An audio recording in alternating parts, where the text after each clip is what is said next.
After 20 years of publication and 29 volumes of generational storytelling, Vinland Saga has come to a close. The final chapter has been released, dropping the curtain on one of the most revered and beloved manga of the past few decades. Like many of its fans, I love this manga so much.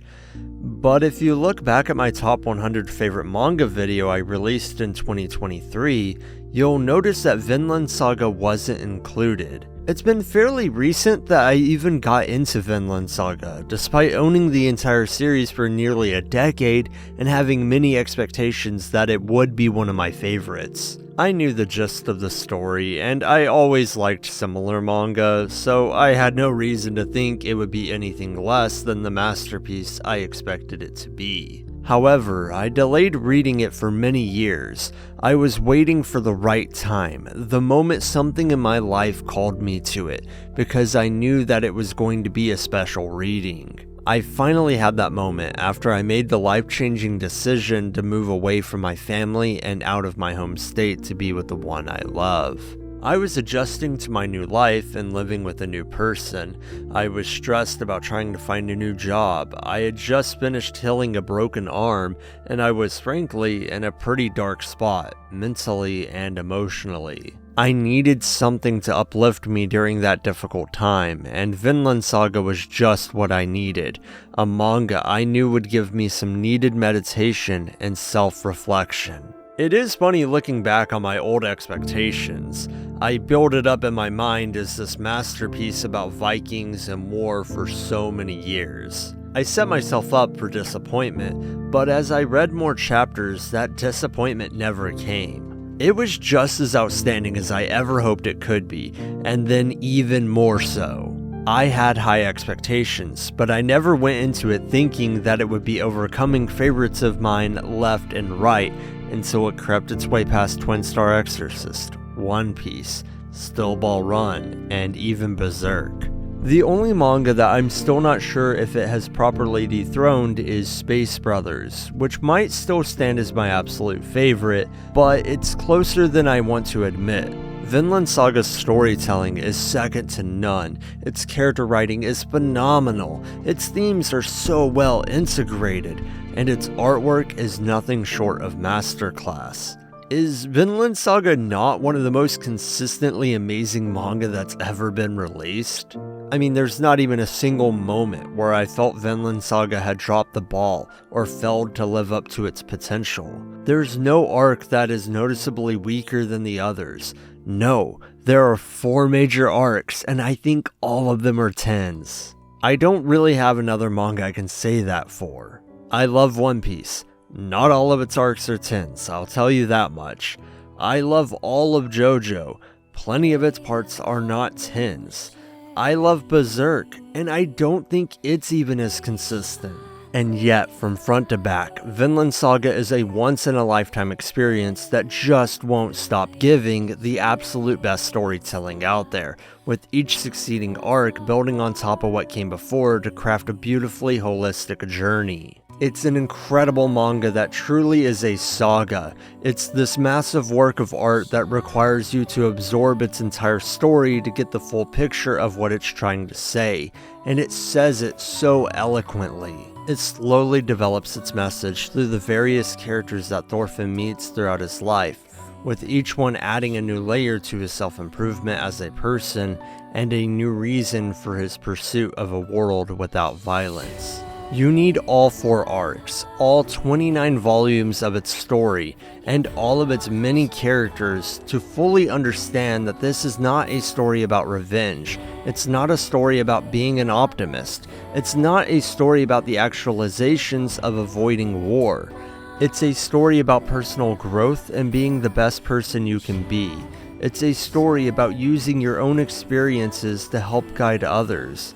It's a story about upholding your ideals in a world that wants nothing more than to tear down your beliefs. In the final arc, Thorfinn's dream of creating a country with no war is relentlessly attacked by the deep-seated violence that surrounds him.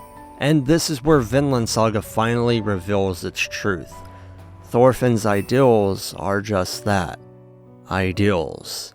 His dream fails because where there are two people, war is always possible.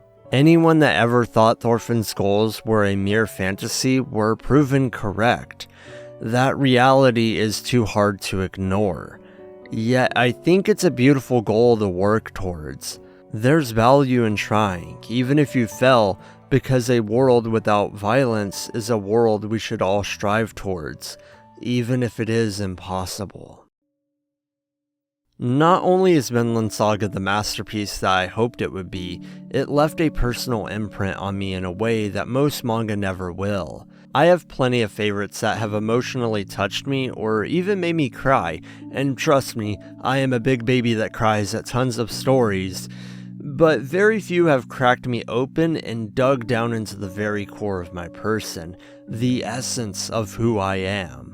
Vinland Saga was able to, through its messages of finding inner peace, overcoming violence, and becoming a kinder person. Those messages resonated with me more than I could have ever imagined.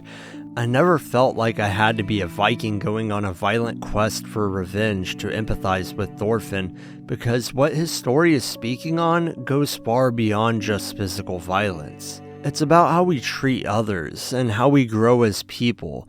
It made me reassess my own way of being and the ways I interact with the world in front of me. I struggle to explain what I mean by that because it requires me to be vulnerable, but I genuinely feel that Thorfinn's journey to self-improvement has influenced my own journey through life. While reading Vinland Saga, I felt as though I had to start looking at where life has taken me, to take a serious look into myself and ask, how can I be better? At times I have struggled to do the right thing, and I have wronged people that I should have been better to. I have let anger get the better of me, and I have lashed out at others and myself. I have spent a lot of my life being unreasonably mean-spirited, and I have struggled to find inner peace. I had a lot of resentment for my past, and I have blamed others rather than looking inward. After reading Vinland Saga, I found myself wanting to let go of those negative emotions. I started rebuilding bridges with old friends, and I'm actively working on becoming the best person I can be. Recently, a lot of my favorite manga have been coming to an end or are nearing their conclusions. Space Brothers is also mere chapters away from concluding, and I'm really not ready to say goodbye to those characters. Twin Star Exorcist concluded with one of the most heartfelt endings I've ever read, and I exhausted all of my thoughts and feelings in my retrospective, so I doubt I'll ever talk at length about it again. Berserk is still releasing occasional chapters, but with Mira's passing, it's been hard for me not to find some finality in that loss. Chainsaw Man is gearing up for the conclusion of its second part, and it's not clear if there will or won't be a third part. Even One Piece, as immortal as it has always seemed, is getting closer to the day when it finally exits the pages of Weekly Shonen Jump. Hell, Togashi revealed a possible ending of Hunter x Hunter in the event that he dies before he finishes the manga. And now, Vinland Saga is over. It's hard for me not to feel saddened by the end of something I love, especially with a manga that seems like it's always going to be around, but I think that's okay. Missing something just means that it has left an imprint on my life. Even if Vinland Saga has reached its end, its influence on me has only just begun.